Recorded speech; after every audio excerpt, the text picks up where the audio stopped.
dip fine? I don't know. Would we? What, when you come in, just if anybody sees you complain, say you're my brother. Well, Mexico would pay for it.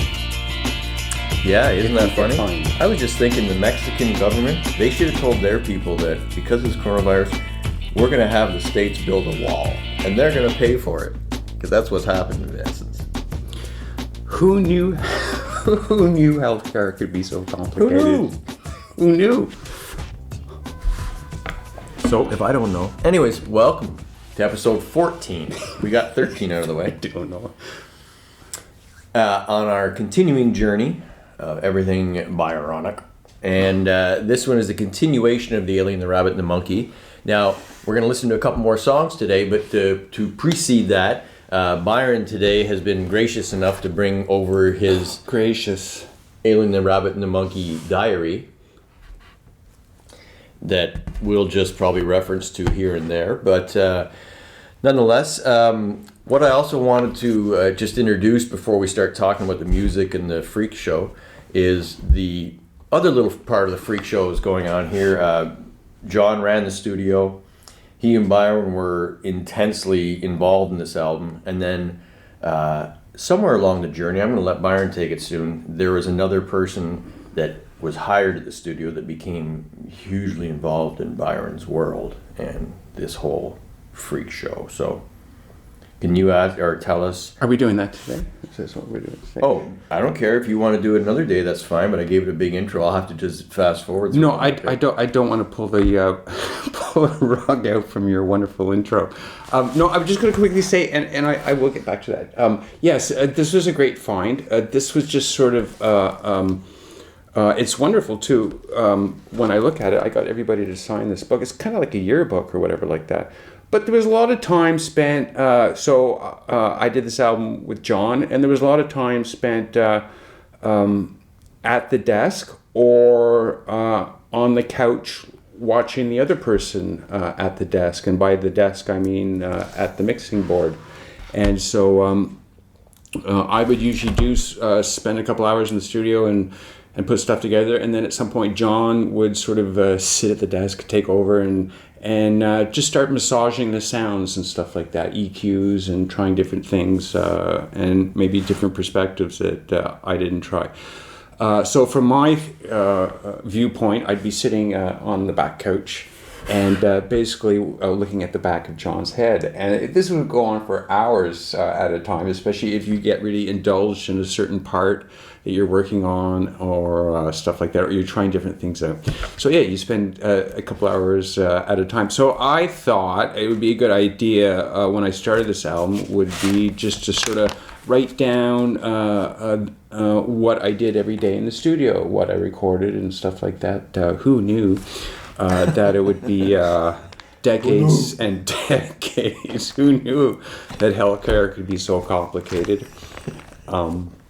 And so, yeah, I wrote, this just goes on for pages and pages. Now, interestingly, it was the whole course of this album was maybe 4 years, 5 years. So at some point, it looks like I peter out writing because, it's 4 years worth of stuff and indulgence and stuff like that.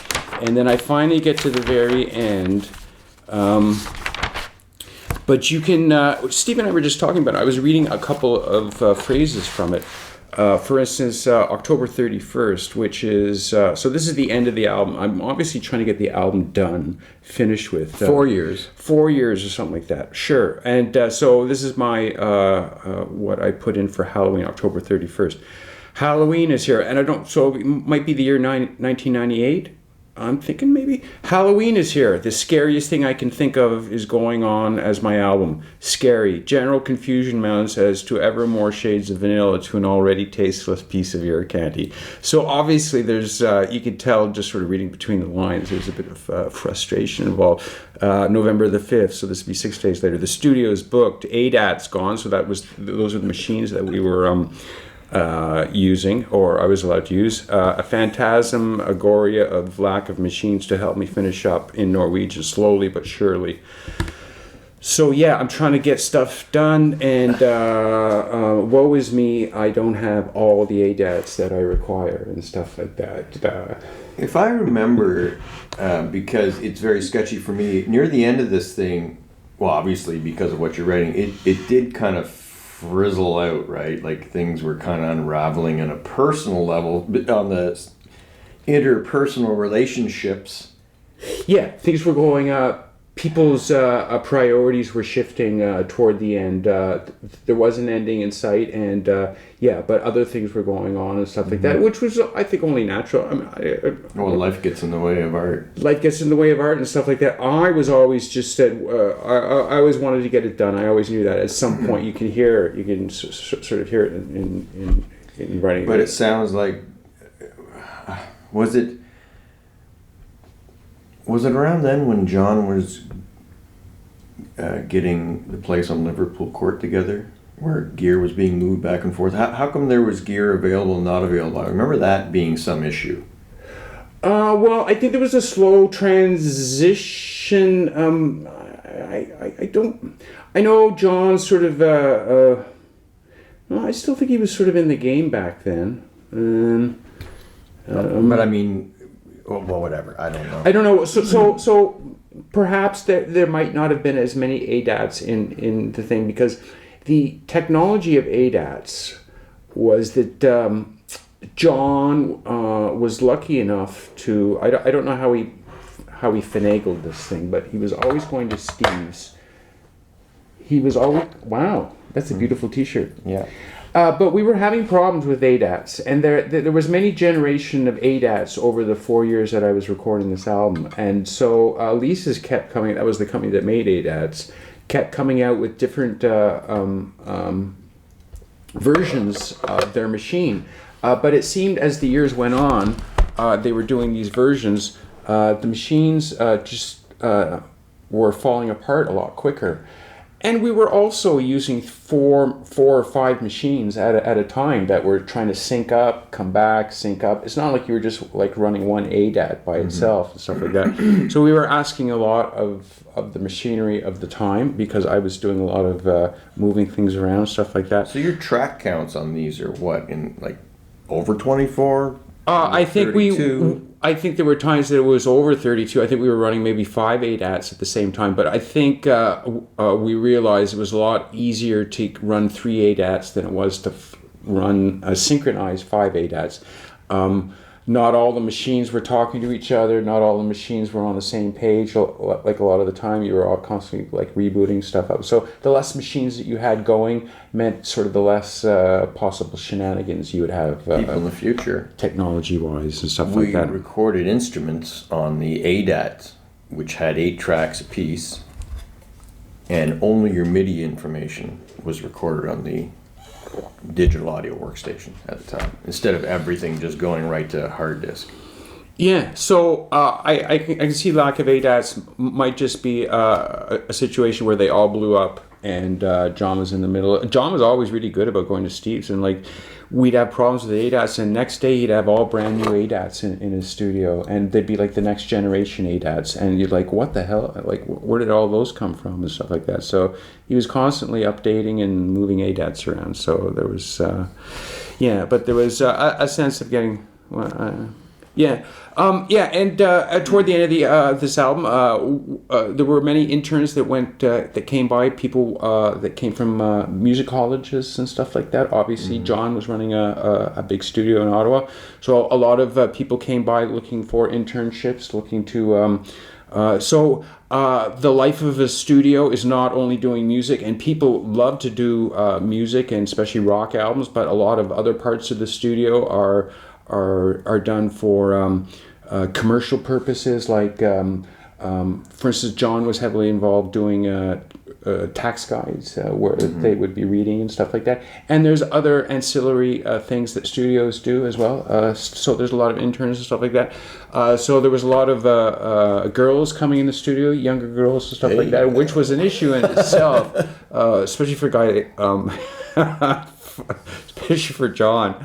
But at one point, there was an intern So I would say halfway through the album, an intern came in from Toronto. She was born in Windsor, Tracy Holmes. So she was about 15 years younger than I was, I guess, like that. And yeah, so she was initially a clarinetist, and she had a lot of musical background. She was just coming from a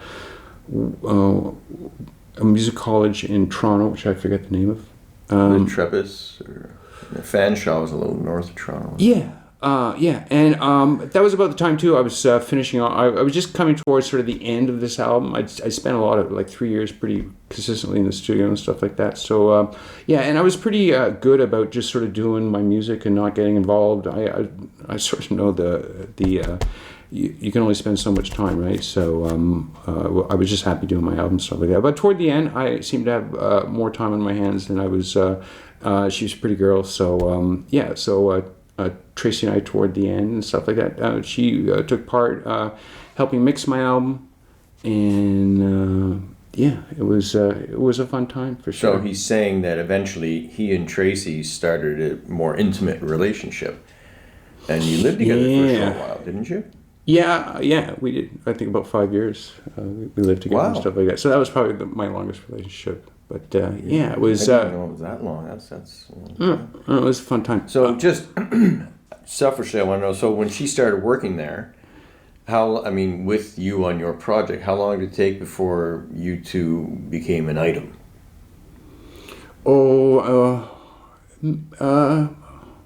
I don't know, maybe a year or something like that. Okay, so it's kind of a slow burn. Yeah, we've talked about it. I find I'm not Mr. I so much don't want to be like my dad, and I just don't like to be Mr. Prowler. Reed, bad dude. Skirt chaser or anything like that. So I bad dude in relationships. I don't know what he was like outside of that. He was probably a fine guy if you took that part of his. Those type of guys are very charming guys, regardless. But their boundaries are sort of outside. That's a psychopath. Most people. Yeah, sure. I would like to consider myself pretty good guys. Very respectful. So yeah, but at some point, anyway. Boys and girls. So Tracy, it took you about a year. Yeah. The music first brought you together, and then you had a lot of shared interests, and you were both single, and it was happened. Fun. But it was interesting how the whole dynamic changes because, I don't think it's any secret to us or anybody watching that John would like to run his studio his way. Yeah. Which would also be a little bit of personal guidance. Yeah, and I would say John was a Titanic skirt chaser as well. So anything female in the studio, he would sort of smell and go after, I guess. So he's one of those guys. Just very, what? And I hate to say I'm tossed. A lot of guys are like that. Back in the day, that was a lot more common than it is today, I do believe. Yeah, there's a certain type of guy now. I would experience more. So back then I was playing a ton of hockey. So I have the experience, and it's sort of you. So and I think this goes back to like Neanderthals and stuff like that. But in a guy's locker room, especially a hockey locker room, you can stick any strata of individuals. So I've played with lawyers. I've played with, I'm sure, rocket scientists, some people in Canada that do stuff for like General Dynamics and stuff like that. I've played hockey in all places, but you stick a bunch of guys in the locker room, and there's always a certain percentage, and even the most respectable lawyers outside with suits on that you would give up your babies to, but put them in a locker room and stuff like that. And I'm quite used to it. I'm sure you are too. That there's a certain it's misogyny, locker room mentality. It's Donald Trump. And you're not supposed to say anything outside of it. To it. Yeah, and you're not supposed to get outside of it. So, but you do get sort of sucked into some of it and stuff like that. But generally, there's always one or two guys that will always talk about it. I mean, as soon as you get in and the door closes, off it goes and stuff like that. And then they talk about the secretary and stuff like that. So John was sort of like one of those guys. Yeah, leader of the pack. Yeah. Just very alpha male. Anyways, I guess what I So was... does that answer your question? Yeah, and I guess the reason I just wanted to bring that up and brush on the subject was that it does affect the slant of the album, you know, like the tension, the joy at times, the frustration at times. You know, the diary outlines a bit of it as well, but in some way, and I don't think it's a stretch to say that those kind of dynamic relationships and great highs and lows, a lot of times drives better music, you know, better results because of, you know, all the great songs are about frustration, loss, heartbreak. Yeah, I'm sure it does. You hear those great stories about Fleetwood Mac, and they're all married to each other, and then they all hate each other, and yet they're coming out with just kick-ass music and stuff like that. If you're smart enough, and you can take that energy that's created in that situation, those fluid situations, and try and make great music out of it, it's to your benefit for sure. Yeah, absolutely. It's a moment that I always, through my life, whether I have heartache over through a relationship, being somebody who always sort of writes, there's always a great joy about heartbreak in a relationship, because I recognize very early on in my life that it's just always good fodder for music and stuff like that. So if something happens to you, I find it's good to get back into that spot if you want to write and really feel, get to the sort of essence and core, that emotional nectar, and that's the way to do it and stuff like that. Yeah. So I was always generally happy if something does not work out, because I know enough to use it. Even at a more basic level, you know, the idea of the highs and the lows of life in general, that all these things are needed to do. Yeah, absolutely. To push things forward. But what I wanted to do, again, just let people know, so as they're listening to the songs and hearing our discussion of the stories outside of the music, they kind of know some of the influences that are pushing on you. Oh, absolutely. I mean, I didn't do this for 4 years in a vacuum. There was stuff going on in the studio for sure. There was a lot of stuff going on. Just the whole sort of studio vibe and stuff. There were a lot of people throughout the studio, interns and all those things. And I know some people weren't very pleased that I got the keys to the castle all the time. There were a lot of frustrated people. Some frustrated people, I'm sure. Although it was never articulated to me, and generally my experience was nothing but fabulous at my time at the studio. But you could sort of feel it sometimes. People showing up at 11 o'clock in the morning just do a session, and I'd be there and stuff like that. How does he get it? Well, it's very interesting, because it was a time in your life, in John's life, when, you know, professionally, for the first time I wasn't intimately involved, so I was hearing stuff from other kind of sources. Oh, yeah. And from you about how things were going, and I guess even now, you know, never surprised me that you went through, and I guess everybody who was involved went through what they went through.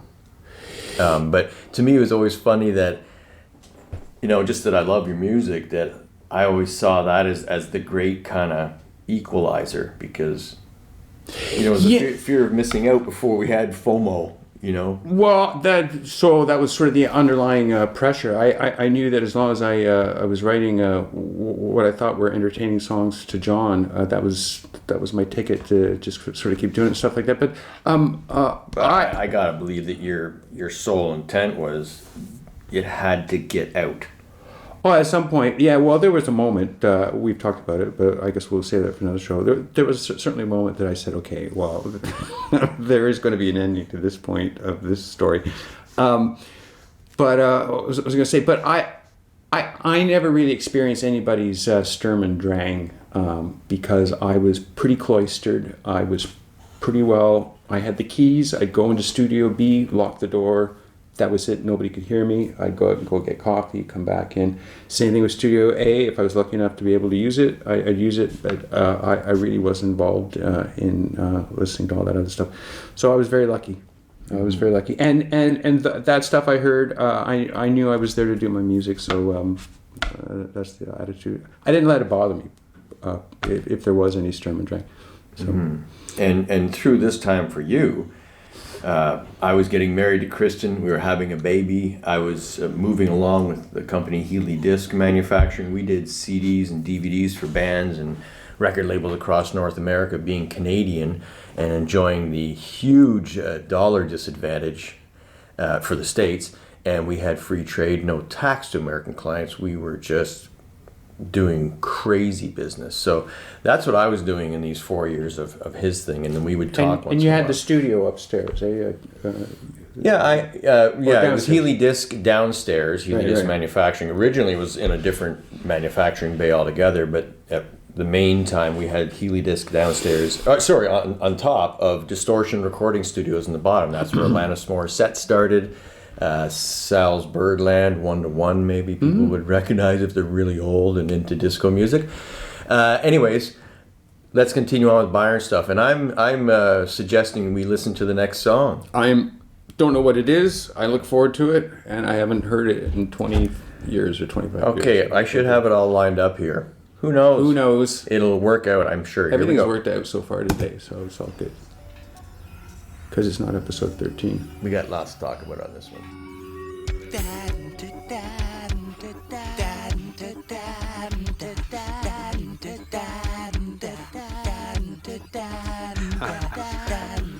Here in the garden, mustard seeds between my toes. Oh, the weeds kill the flowers.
That's pretty freaking trippy. Tripnotic. That song is called Tripnotic. Can you put the lyrics back up there for a second? So that sounded wonderful. Although I would have edited out some of the stuff at the end, though. It got a bit wanky. Of course, this is a wank fest, so I guess it does fulfill all obligations of being a wanker. The words. So Tripnotic is a wonderful. I believe there must be other songs called Tripnotic. I'm thinking, I don't know. I was quite happy to come up with that title. I just sort of put what anybody else does with the English language, put a few words together and stuff like that. Have you ever heard the word Tripnotic before and stuff like that? No, but because of the way you've devised it, it sounds like you've heard it before. Like when I say scientifical. Well, yeah, I don't... Is that a word? Yeah, even if I think I've made it up, I know enough now that there are too many people on this planet that have already probably gone through this and have made it. Freak prize. Oh, okay, freak prize. I'm wondering, what? Yeah, Like reprise, I get it. Yeah, I don't think... I was just saying, I don't think that there's anything original left, and if I don't think I've heard of the word, does not mean it's not already out there and stuff like that. I'm not naive to think that I've heard it, but I haven't heard Tripnotic in a song. It's a wonderful title, and I remember doing it. So I hear these sort of little smoky chords floating in it. Lyrically, again, I love it. On the wings of gossamer, over a field of sacred cows... can I please speak to ground control? It's wonderful. Well, I like the here in the garden, mustard seeds between my toes. Yeah. How'd you come up with that? What's the reference there? Is it something that who put the milk in my lithium? Like that I can understand. Coming from your brain. I'm wondering is it just the cadence of mustard seeds between my toes? Yeah. Yeah. Well, I think if that is around that time, so, that would have been, I'm trying to... This is definitely a trippy song, if you know what I'm saying. It is. It's one of the songs I did. I first started at John's first studio, and this is the one song that I think I mentioned in a previous podcast that we had done together, that I did a demo to this song and I couldn't get close to the vocal. It was I did it on first take and I just nailed the vocal, and I played an acoustic guitar, and for some reason I couldn't separate the vocal and the guitar, and I had to redo my vocal, but it was a wicked vocal. Just that little line, that stuff, maybe we're just too young, maybe we're not quite old enough, that little guitar thing, that reminds me of sort of a very sort of Beatlesque thing. We were playing up and down the like the fretboard and stuff like that. So, but the big thing about this song was the inclusion of John James, and we must have at some point, this is your drum programming, so I don't know what type of drums we had to begin with. Well, as I said, you were working on this song, and I even forget the original sort of feel of it. But you had talked, and this is just when you and I were sort of, going our ways. And you asked me, have you got any weird hip hop stuff? Because I would just write endlessly for clients in the studio. And since it was mid-90s, or that's what we interpreted as a hip hop drum beat or a rap drum beat, which is, now it sounds horribly dated and all, but it works for the song. But like you said, everything rides on John James' bass part, and the way it's doubled with the acoustic guitar is so awesome. Like the way it articulates the note. Did he play to this drum track, or did he play to the? He must have played, according to this. Then he must have played. Oh, yeah, that's right. I was telling Byron, the first song we were going to look at today, he doesn't know the order of the songs or anything, but I opened the page, and the first page talks about the drum track or the bass track in this song. Yeah, but I don't think I don't know whether your drums are on. I don't know whether John played to your drum track. Samick bass, that's John's bass. JJ plays bass on Nothing Matters Anymore. He didn't have the title Tripnotic yet. It's 5:30 p.m. Takes almost 7 takes to get take. 7 takes, big deal. It would take me 700. Tuned to E flat, semitone down, Mustard Seeds. And then you even keep going on, because Tripnotic here, Gibson lap steel on the Tripnotic. This is April 94. Fuck. Excuse me. And then he even talks about 5 up to the first verse, 3 into fade, I think. Jesus. And then here, it still continues. John Dewar Van Halen acoustic bit at the end. That Van Halen acoustic bit. Tripnotic, yeah. JJ in charge of the Cactus Tripnotic rain stick. Oh yeah, okay. JJ acoustic guitar, doubled his bass. Okayed backwards guitar, Squire Strat. That Squire Strat. Oh, who has that? You have a Squire Telly. And sonicized. Studio Vision, that was on his computer, sound designer. JD acoustic bit, Martin D35 and U87. That's nice. D35 and U87, that's the guitar that's doubling the bass. 12th fret from the top. That's your musical notation, 12th note from the top. and then we're finished with this one. Oh no, because So I don't know whether John actually practiced this and then came in, or we just sort he of, would have practiced. or we just sort of shumped this together. But however, yeah. John was meticulous in his stuff, right? Like he wouldn't bring out something and he was just dicking around. I could be wrong, John. You tell me. Yeah, so it's interesting. He came back, and I think I remember when he put the acoustic over on top. I remember the first time he did it, thinking, "Oh, this is going to sound really It does. good." It sounds awesome because what it does is it articulates those bass notes, right? It gives it a Yeah.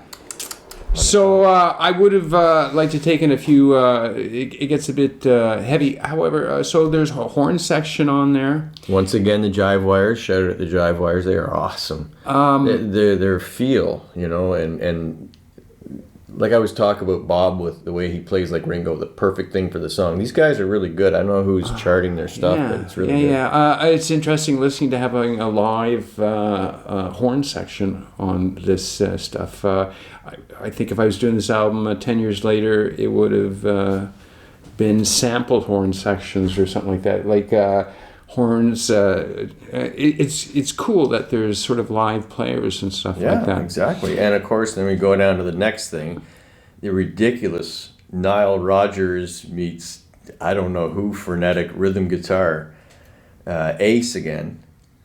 Like that comping in the verses is so nuts. It is pretty ridiculous. Wonderful. And there's that sort of tag at the end where it's got the muted trumpet, Bill Rowett, and John playing. You know that thing at the end? That tag of course, thing at the end. So I can definitely envision myself. That sounds nice with the horn.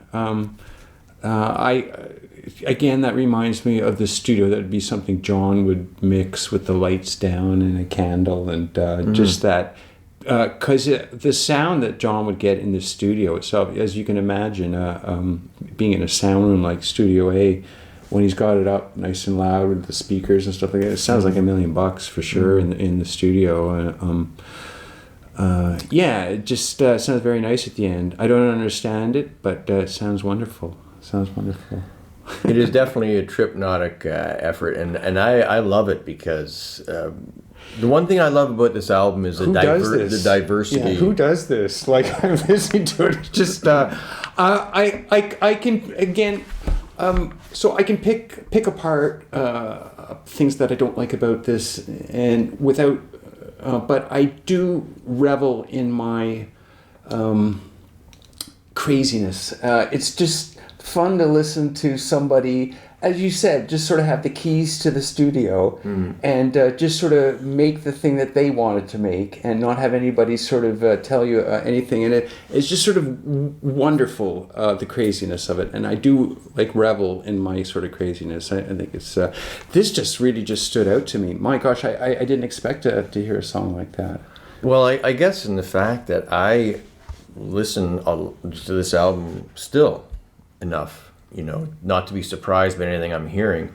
What I'm enjoying is looking at the lyrics and rediscovering, oh, this is what you're saying. But in this song, this is probably one of the songs that you do that I know every word. Like, I mean, I can understand it as you sing it. Like, and it's not a bad thing, because there's a lot of my favorite bands that I don't understand some of the stuff they're saying because they're singing.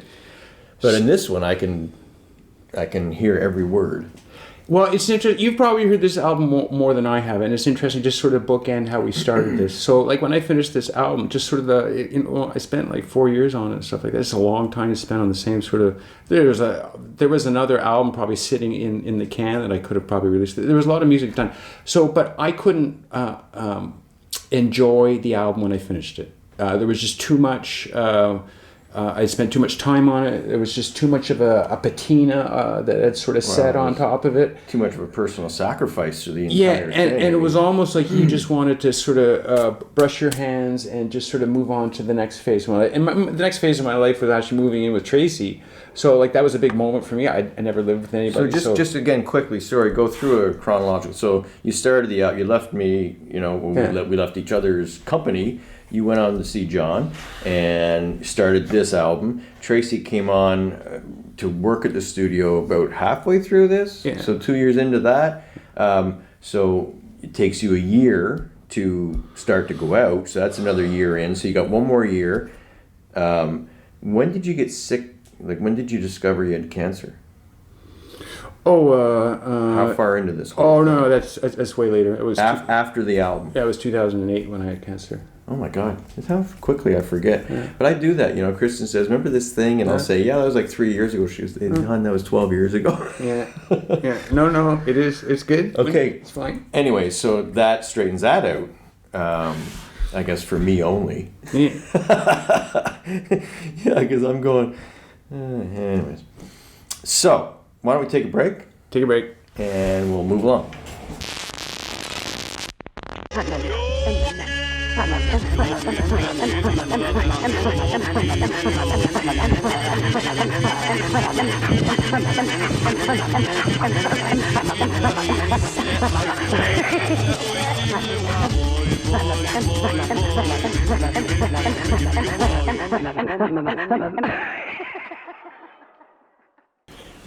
This was the band.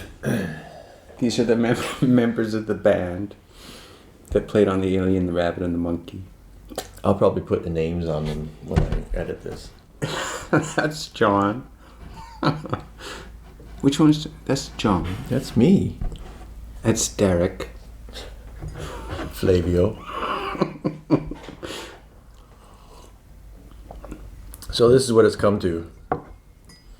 That's just showing pictures of Todd Browning's freaks and making jokes. So, welcome back. It came to a lot earlier than that. So we just listened to Tripnotic, which was actually, chronologically, whatever it is, the fifth song, but it was really the first song that was, I think, tying between my place and John's place. It was. And again, lyrically it sounds fabulous. And John James, wow. And everybody else. Obviously. John's all over this album. That's what it seems to be that those tracks that John James are on are the tracks that I really dig. I don't see myself on much of anything. It looks like I got a lot of other players. Who played the bass on this? Bass and acoustic guitar. Okay. John James. Okay. Right. But John Dewar played the bass on your little jazz. Right. Interlude. Right. Well, that's a wonderful song. Again, another song that would sound really good if it was done live. I'm taking it to be like one of those for sure. So. Well, that's the kind of song that really could be interpreted 100 different ways because of the nature of what it is. Is that a monumental statement or just stupid? I don't know. No, I love. Look, I'm looking at the lyrics, and for me, again, I'm sorry to stroke my own sort of, but it looks wonderful. Like mustard seeds. You're right. It's mustard like seeds Hemingway. Between my toes. The weeds kill the flowers on the wings of gossamer over a field of sacred cows. And the song is called Tripnotic. It would look good on a T-shirt. I'm a fan of my lyrics back then, for sure. Yeah, I love it's that kind very of stuff. interesting. Why don't we move on to the next one? Because the interesting thing is, as much as I know this album very well, I've never usually put it on my devices in the same pacing. Like I don't have it as a. So I'm not even sure of the next song. So why don't we just be surprised here and see what's going Let's on? go see Ba-boom. what's happening.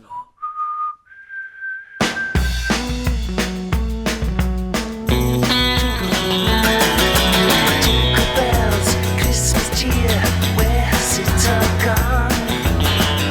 I guess it went out with the trash. I think I'm going in and out to Twilight Zones. I feel alone, so alone. Look at me, I'm holding on to nothing now. This is just what she needs. Is what you need. Operations as my mind has jigsaw made. She don't know. I love to get high on her. 'Cause she's the one and only thing that I have. I wanna be holding her now.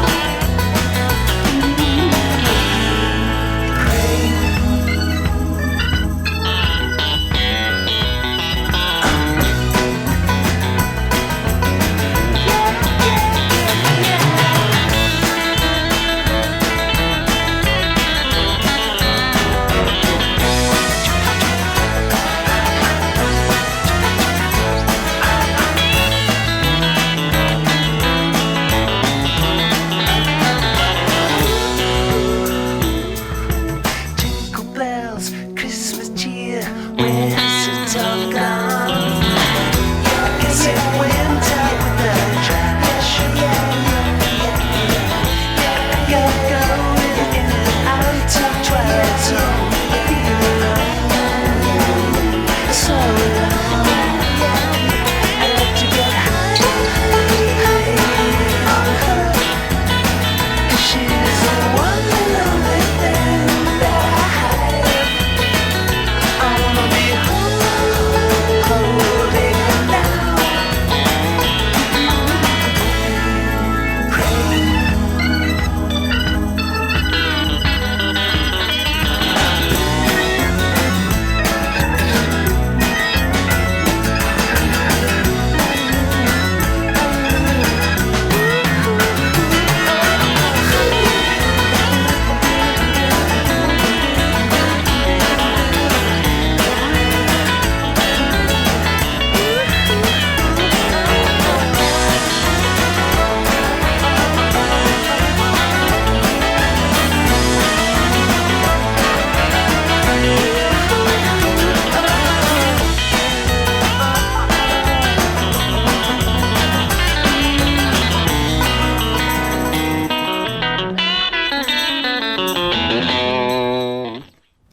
Wow. Holy. You play a mean guitar. I know. You're wicked. Oh, It's the worst. Well, it was the first take, and you didn't let me touch it up. And I didn't even tell you what the chords were. So I That's think amazing. that, that's, pretty obvious. The one thing is Steve Petico, that guitar player. So I don't know whether. So I don't know how John knew about Steve Petico. So Well, everybody knows about Steve Petico in the area. If you play guitar and you right. know So, anything about but I don't know how whether it was through Al Bragg. So John had John knew a lot of people. Whether it was Al Bragg or I noticed Dick Smith played banjo on this song. such a nice element. So Dick Smith would be who's Mike O'Reilly. Yeah, Mike O'Reilly. He was a buddy of Mike O'Reilly's. Radio Kings, huh? Yeah, the Radio Kings. That's right. The great Mike O'Reilly. And Dick Smith would come. I think Mike O'Reilly. Dick Smith was an American who played in a bluegrass band. Oh, he was traditional, yeah. Yeah, he was very traditional, and Mike would get him up into Canada in the studio, and so this would be one of the deals where Mike would be recording in in a room, and Mike enjoyed. Mike would come in and visit us every now and again if we were in Studio B, and then I think Dick came in, and then always trying to get people to play, and Dick was quite happy. Of course, the big joke when we had Mr. Smith playing banjo would be, "Can I have more Dick in my headphones?" Would be the would be the thing going on, and I always remember that because I remember when JP as Johnny Vegas came into the studio one time, and they did a thing with Dick Maloney, and I think that was the big thing too. Can I have more Dick in my? Can I have more Dick? Can I have more Dick in my headphones? I don't know how you can never go. get enough I don't Dick, I always know said. how you can go. I mean, yeah. He would. So yeah, I think Steve Petico came from, or it was Rick and Val. I'm trying to think of the association John knows. So, anyways, Steve Petico is this guy.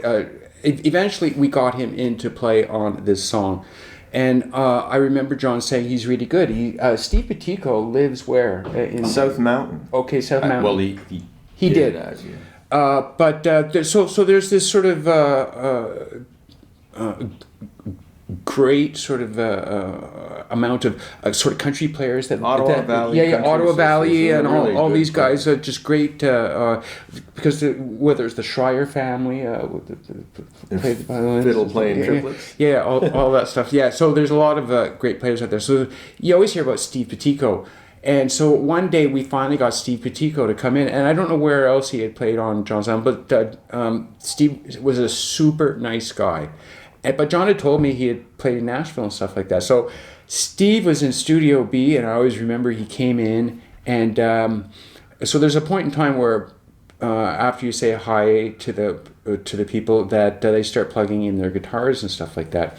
And so we were just sort of running stuff on the tape. And I remember in the first 2 minutes, Steve was tuning up his guitar.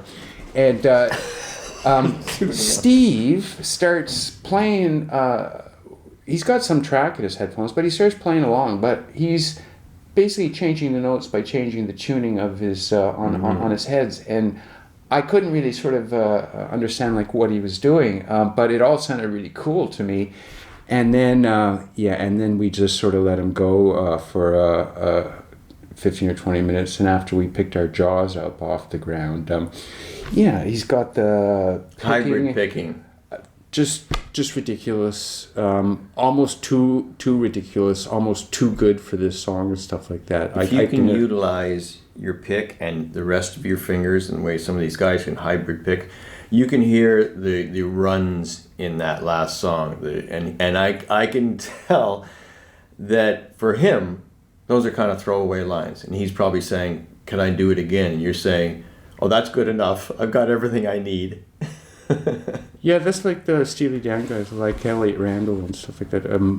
Those just great guitars, and like there's no delay on his guitar, sort of like repeating notes and stuff like that. That's just all his fingers. Well, that's just classic, sort of, clean telly tone, and it's what we call chicken picking, but it's done so cleanly. The guy has been woodshedding for years, obviously, but the thing is that any engineer over the last 25 years in Ottawa probably has their own story of Steve Petico coming into a session hired by somebody, some producer, some artist, and he'll take the guitar out of the case and plug it in, like you say. He'll just be getting warmed up, and you're going, "Oh my God, it's all perfect. Stop! Just record everything." Yeah, it was pretty overwhelming, and it's just sort of I probably would have had him in doing. I probably should not have let him sort of just do what he wanted, because it's just ridiculous. It almost overwhelms. No, I mean, in one way, it does. So that song, though, interestingly enough for me, that was a song I did when I first got my first 4-track cassette. So I must have been about 23. And that was one of the first songs I did. I wrote for it, and it reminds me of doing sort of like a Rubber Soul sort of Beatles song, because the idea was when I wrote this song was I wanted 3-part harmony in the chorus. I wanted to do something that I could utilize the 4 tracks of the cassette, so I specifically wrote a very sort of E B 7th, EA song.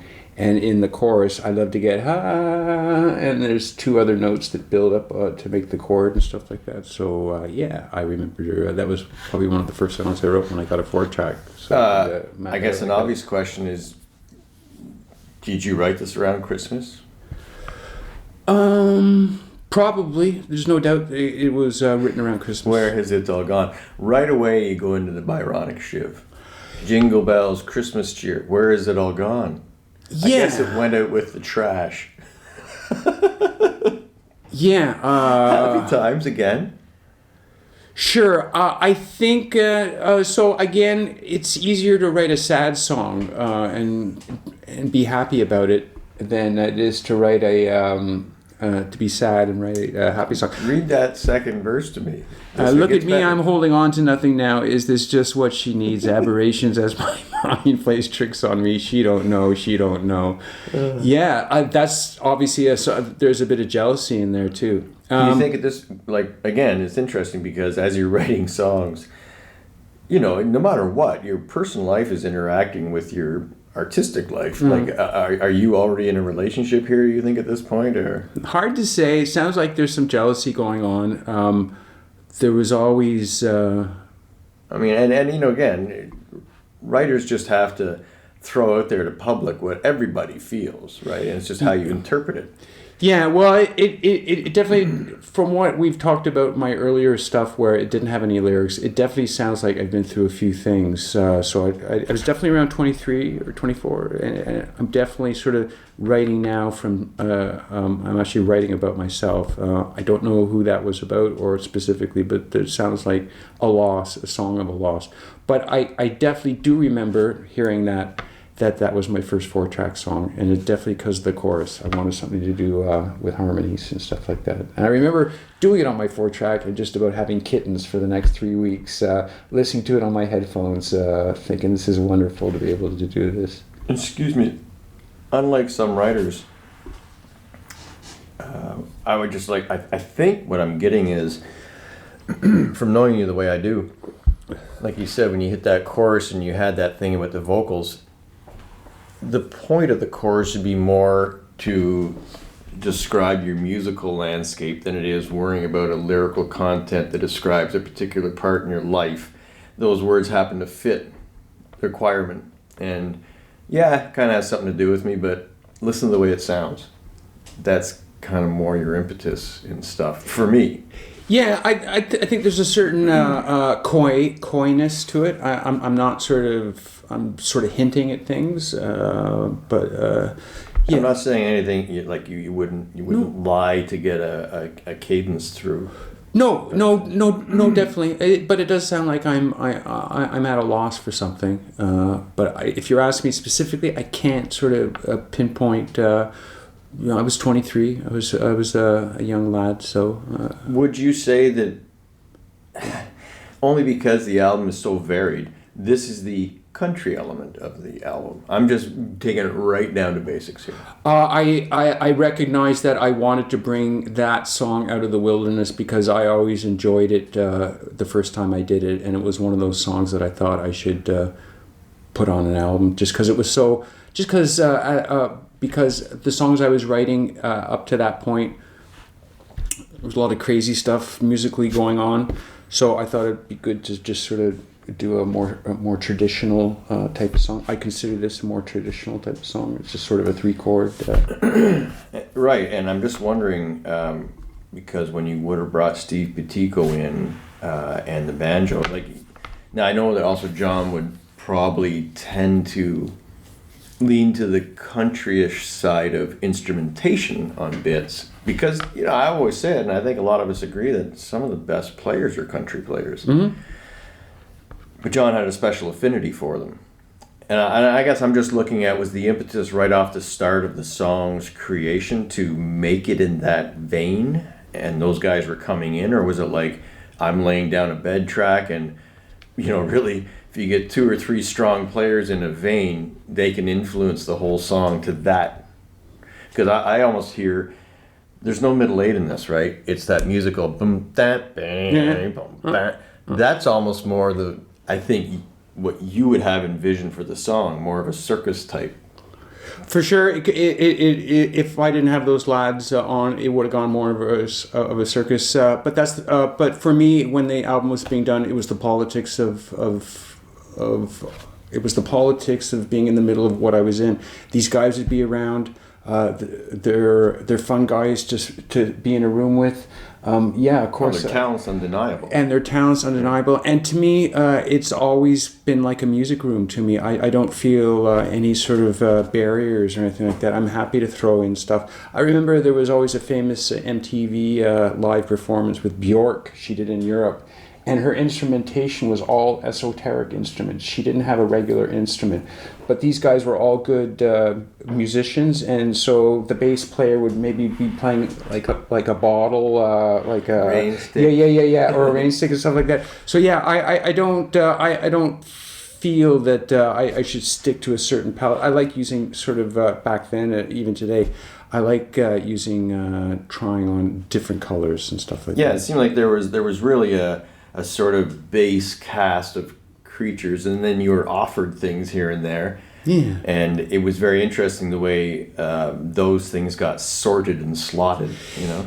Yeah, so the other thing is too, like, I love being in rooms with people that make me laugh. Like, I'm just a complete, utter sucker. So Ace, the guitar player, who was the British guy, he'd be in the room. I mean, I don't know whether it was a gay thing or something like that. I just love being in the room because we'd laugh our head off. Like, it would just be laughing.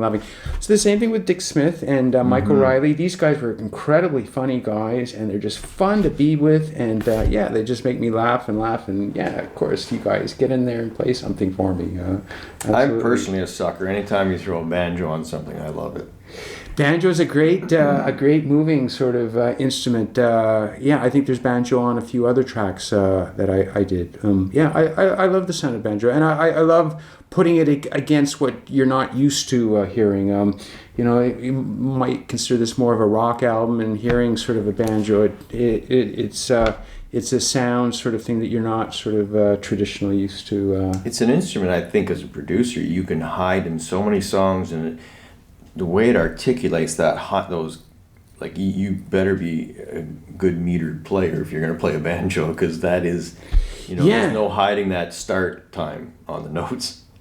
Yeah. Like I remember Al Bragg playing some stuff for me on his lap steel guitar and stuff like that. So on a traditional sort of country album, it would fit perfectly. It would sound perfect to your ears. It wouldn't sort of tug. But I love taking some of his lap steel stuff and sticking it sort of his background stuff on some of the music, and it has no start time. Yeah. Banjo's all start time. Yeah. The lap or the pedal steel's all right. But I'm just saying, just as a common ingredient for a country. So you take a common ingredient and you stick it against rock stuff. So the lap steel, the sounds just don't sort of. It's got a country feel. As I told you before, the next guy that produced an album for me, Brian Smith, that was his thing about listening to this album. It was almost like a countrified rock album to him because of the ingredients like banjos and lap steel against sort of this rock. That was sort of his. And now he didn't listen to a lot of it and stuff like that, but what he did listen to and stuff like that, that's just sort of what sort of took. So he was hearing sort of and flavors for sure, but this is the one song for me that says we're going to go down this a little bit because of the strong influence of these great players. I assume Bob's playing drums again. I don't know. No, you're very right about that middle eight too, because thinking about it more, I think I had a lot more orchestra. I had a brass section in it. Yeah, sort of boom ba boom boom ba boom ba boom boom, and I think I had a kazoo and stuff like that. I wouldn't doubt it. No, I for sure I had a kazoo. Yeah, I had all that sort of stuff. So it was all that sort of toy stuff. Yeah, so those guys turned it around, sort of stuff like that. The song also has sort of that feel to me. Growing up, the Simon and Garfunkel song, Mrs. Robinson. I think I remember writing this song, just sort of the low acoustic guitar bits and stuff like that. And yeah. I always loved that song, and I always remember listening to that song on the radio in my dad's car coming back from swimming lessons. So that'd be 68, 69, and I just couldn't get over the harmonies. The harmonies just made me feel so weird, and I always remember that feeling of that song and the harmonies of Simon and Garfunkel making me feel so weird listening to that song. So I never forgot it. So yeah, that song was an inspiration. Something weird for me, first time I heard it, and let me know if you think this is familiar to you. It sounds like we're doing Last Train to Clarksville, the Monkees. Yeah, absolutely. I've heard this song enough that it hasn't individualized itself to me in my scheme of things. But I'm wondering, when you play it for people, I've noticed the first couple of guitar notes, they kind of look, do I know this song? Yeah. Which is kind of a neat thing, when you think of it. It's really good to draw from familiar sounding things to hook people in. Sure, and again, you're using these little sort of audio templates to sort of ground people. Did you give Steve any? No. So that's just him, just boom, boom, and going into it. Yeah. Just him. Yeah, because to me that really kicks it off in that. Yeah, so that might have been sort of in the 15 minutes. That might have been the last thing he did. Might have been the first thing he did. I think generally when we get these great players in here, so he'll do a pass, and then he'll say something on the microphone like, "What do you guys think?" And we'll go da da da, and maybe could you do a bit more of that? You just sort of come to some sort of mutual agreement, but. As I said, I have no doubt John and I were too busy picking our jaws up off the floor to even give him anything reasonable. That was like someone just reasonable opening up a instruction. Well, we're going to instruct him on what? You just feel like a little baby, goo goo gaga. What I found with guys is that you were so chuffed over everything they were doing that you're just hoping you had the friggin' record button on the whole time. Yeah, for better for worse. I mean, just great fans of music and great musicians. I mean, so lucky to be sitting here and just having these guys lay stuff on the stuff that you wrote. I can't get enough. Don't know what to do with it all. It's just like here's more stuff for you there. I thought this was. I thought there was a background. Oh, that must have been the last song. Johnny Vegas was in it. JP. I guess he wasn't in this. So you were doing all the backgrounds and everything on here. It sounds like it. Yeah, you would have credited somebody else if they had come on. Absolutely. Yeah. So I just did what I did on my old 4-track record like that. Okay. No, sounds wonderful. It's another. Wow, two great, really different sort of songs. Tripnotic. I'm not sure when you play any two of them together, any of them are going to sound totally alike. I can't believe this whole album just sounds like a lot of different types of stuff on this album. Very well, I think it's a testament, and it's not like it's any secret that what you need is to have a great artist. What you need is to have a great producer that can sort through all the crazy creative stuff coming and make sense of it, in a way. Like there was a time back in the day when. Byron, we'd be working on a song and he'd be constantly playing another one, and I would say, let's just work on this one. And you told me, these are my salad days. I don't know, tomorrow I might wake up and never write another song. So if it's coming to me, I'm just going to channel it out. And that's what a good artist does, I assume. Just keeps channeling out the stuff, and at some point you need someone to work with you that has that other skill set. And that's what John's so good at, I believe, is being able to sort through it and go, let's try this, Huh? Sounds wonderful. And it's always great to have connections to all the great musicians, because that's what you get as a result. It was a good time, for sure. Good time. Okay. That's episode 14. Thanks very much. Next week.